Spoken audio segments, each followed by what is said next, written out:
Behind me is a target drone from World War II dubbed the OQ-2A. This vehicle represents the Army Air Force's first widespread use of uncrewed, remotely piloted vehicles. What's important here is that it highlights two of the Air Force's objectives in the development of autonomous collaborative platforms, along with an early example of foundational technology. These two objectives are cost and lowering risk for aircrew. The traditional approach to train anti-aircraft gunners during World War II involved towing a target sleeve behind a crewed aircraft.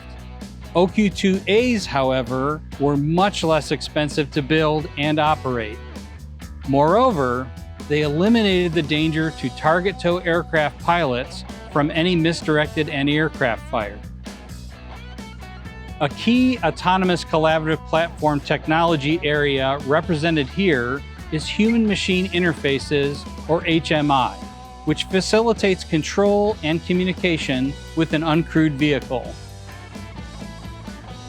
The original HMI system for these OQ-2A radio-controlled drones employed a telephone dial, imagine an old rotary telephone, with each number representing a command to the vehicle. This clunky HMI system was replaced with a much more effective and responsive joystick control box.